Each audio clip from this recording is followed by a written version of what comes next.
Hello, my name is Ozzie, and I'm the host for Religion and Life with App TV at Appalachian State University. Today I've been given the privilege of sitting down with the president of the very first mosque right here in the High Country.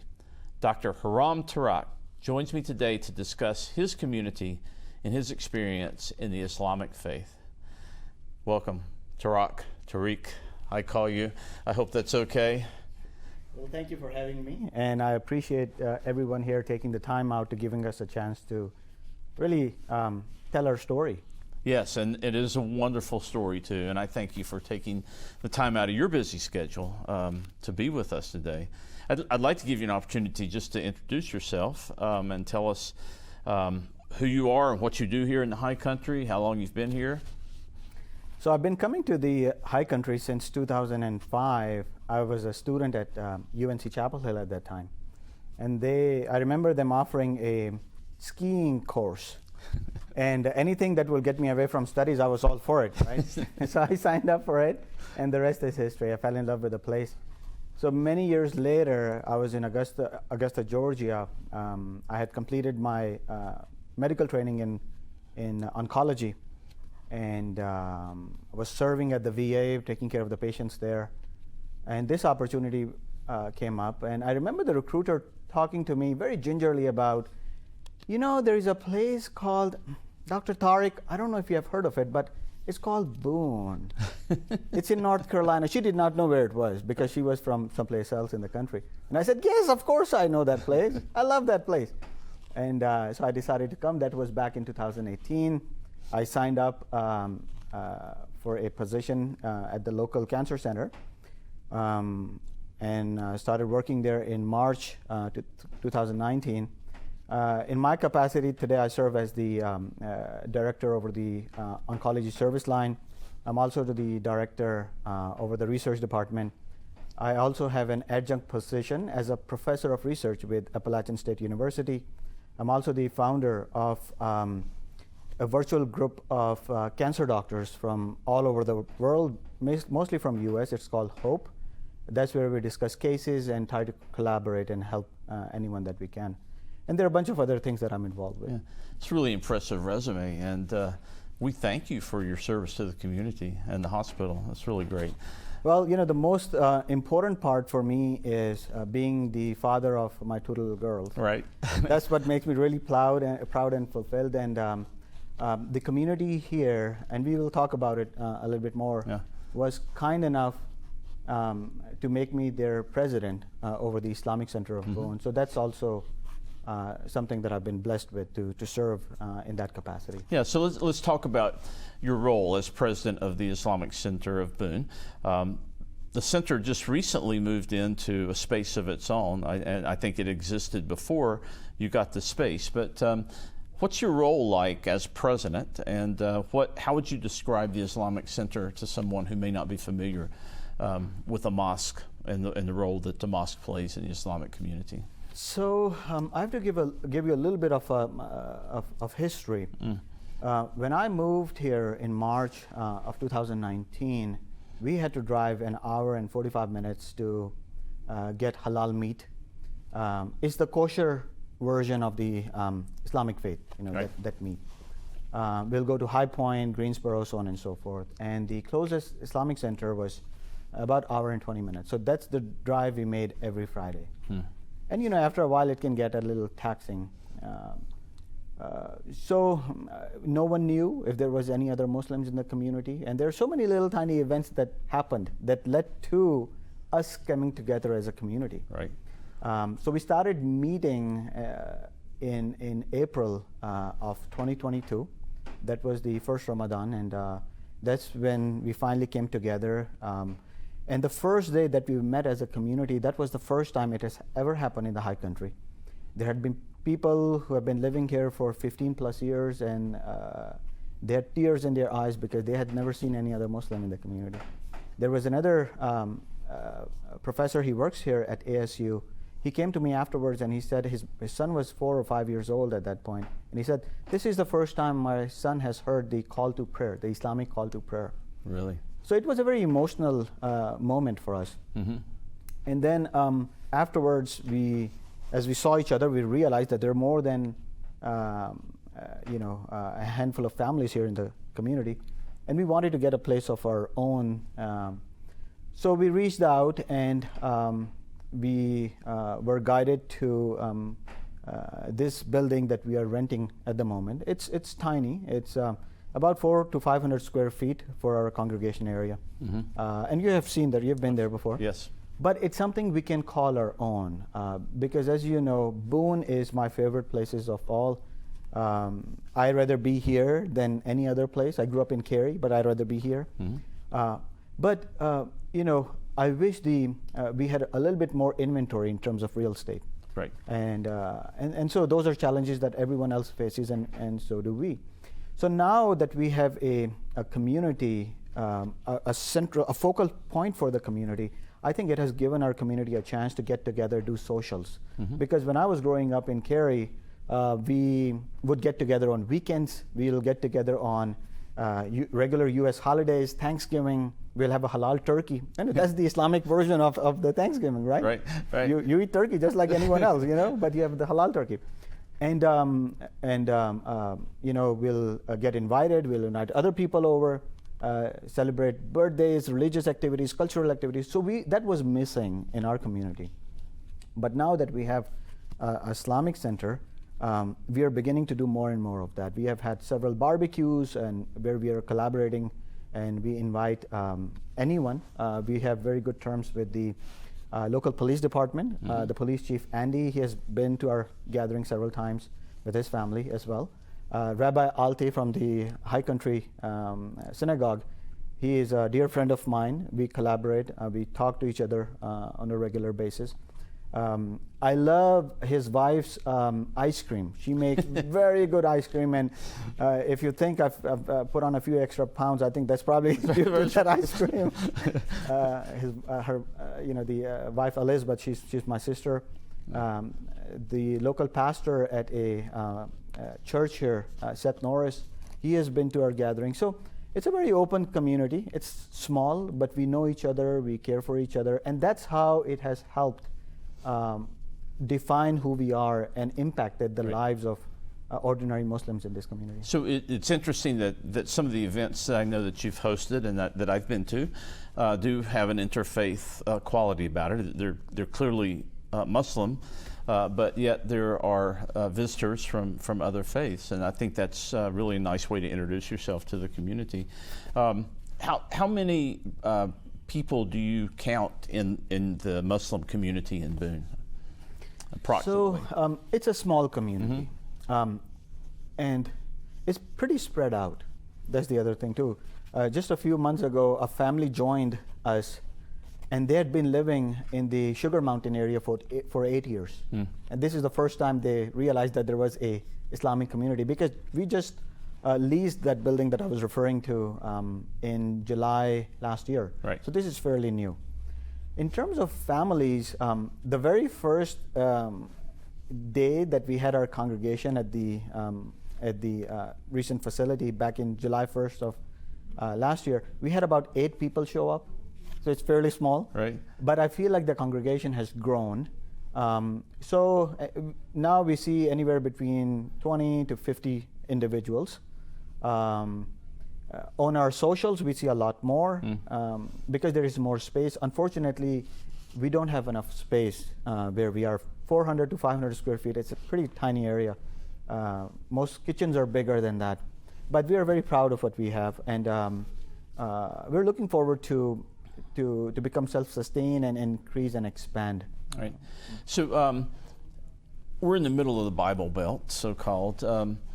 What's it like being a small community surrounded by the predominant religion, which is Christianity, of course?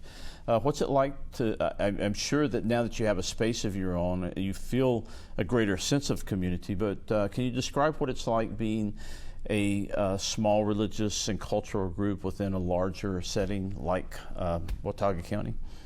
Well, I grew up in the South. I grew up in Cary, which is about 3 hours from here. So I'm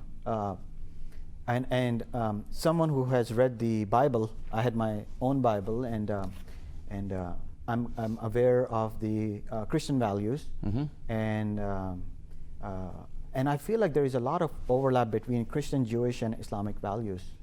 I respect, and as a community, we consider Christians and people of the Jewish faith as the people of the book. And so there is a lot of overlap, understanding, respect for each other is what it is. And I feel that I can connect very well with their religious leaders within the churches and the synagogues because of that, common denominator that we all share. Right. Yeah. So you mentioned halal, which is the Islamic equivalent of kosher meats. Do you still have the challenge of getting halal food in the high country? Are there places here that you can purchase halal meats, for example, or do you have to go elsewhere to do that? So over the last year, we have designated a tiny space where one of us will go and bring halal meat from Greensboro area, which is about an hour and 30 minutes. And the freezer is pretty big, and it has all kinds of different assortments. So if you want beef, lamb, chicken, all different types, you will find it there. So we are able to provide that to the community here locally in Boone.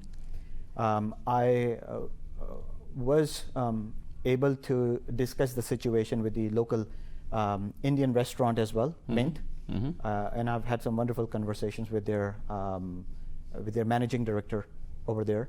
And so they were also able to change their meat options to halal. So we have that option as well in the community. And more recently, there is a Japanese restaurant called Hokkaido. The owners are from Indonesia, the biggest Islamic country in the world. And so their menu also has halal items. Right next to it is a bakery called Mo's Sweets. So that's another halal Muslim-owned bakery. So I feel like the choices are growing, and of course we can improve on that, but this is much improved version of where we were before. Right. Yeah. So you're president of the Islamic Center of Boone. Do you also have an imam who serves the community? Yes, we do. We don't have a formal imam per se.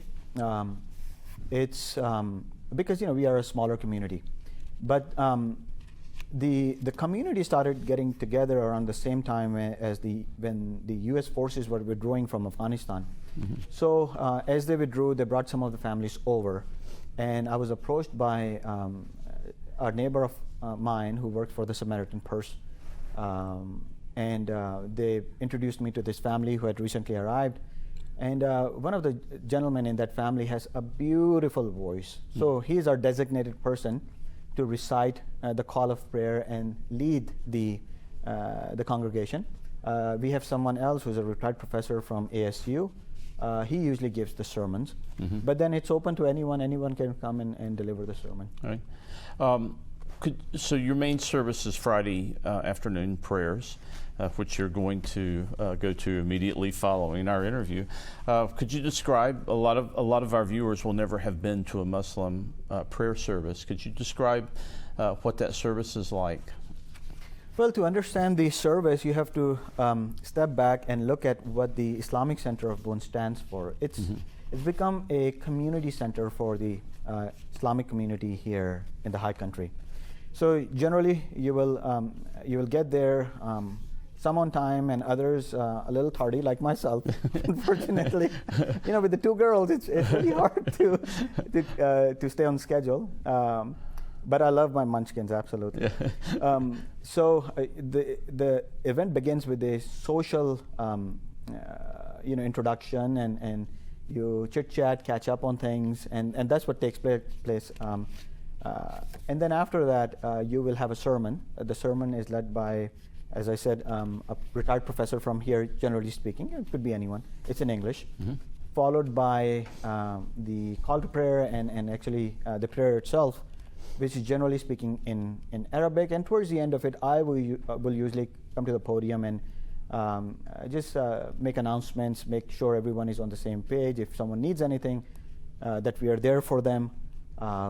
If we have an event coming up, if we are collaborating with the local church, the synagogue that I make everyone aware so we can seek the help that we need for that event. Yeah.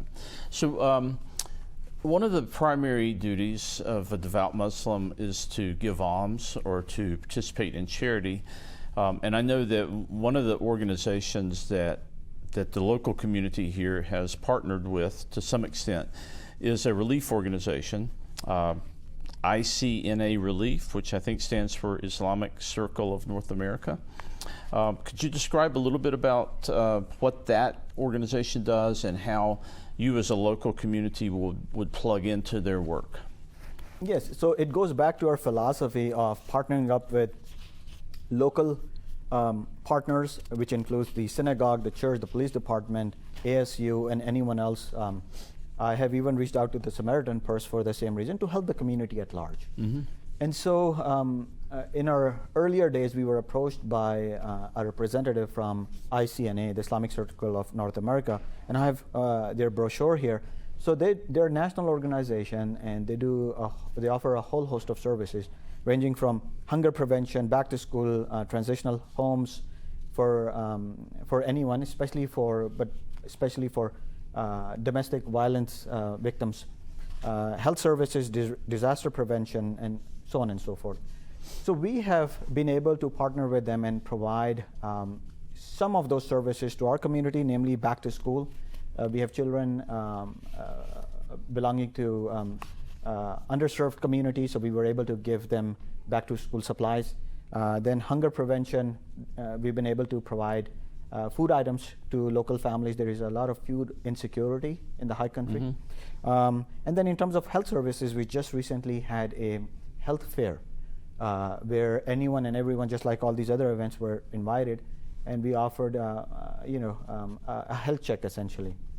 And the idea was that if we were to find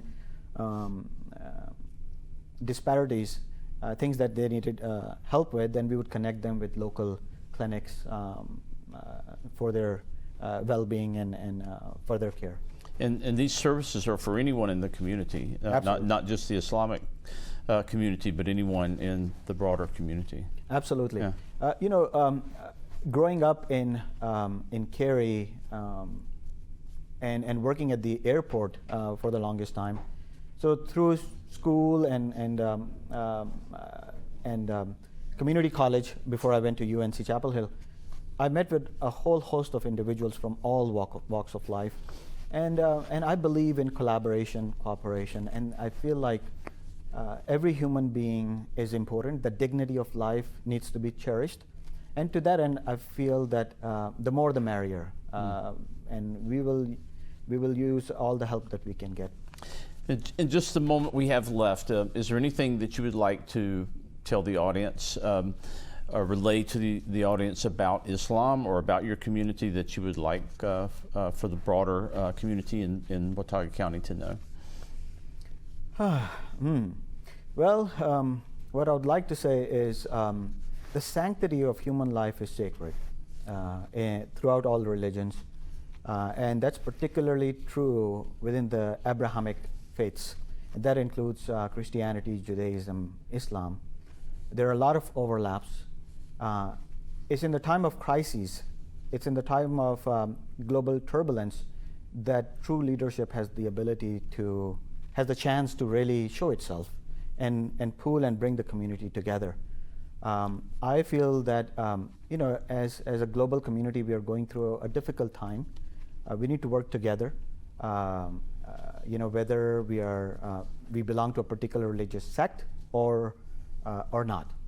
And to that extent, let's join forces to fight against anti-Semitism, Islamophobia, and any prejudice that anyone may have against anyone else. Because at the end of the day, we all have human beings. As a cancer doctor, I see that in my patients all the time. I feel that just like being a physician, that ability transcends religious, ethnic, racial, socioeconomic boundaries. Being a person of faith also helps me transcend those boundaries, and you see through and beyond those boundaries. Yeah. So I just feel that now is a wonderful time for us to all get together and work to make the world that we live in even better for the future generations to come. That was beautifully said. Thank you. And as we leave, I want to tell you how proud we are to have the Islamic Center of Boone in our community, and I look forward to attending some more in the future. Absolutely, we have wonderful barbecues. Our barbecues are very famous, especially in the members of the Jewish community. They love our barbecues, so please do. We are also very happy and thankful to the support that we have received from the Jewish community, Christian community, and from everyone else here in the High Country. So I just wanted to thank you, your team, and everyone else for providing us the opportunity on behalf of the Islamic community here in the High Country. Thank you, Dr. Tariq. I appreciate it. You're welcome. Thank you. Thank you. Yes. That's it for today.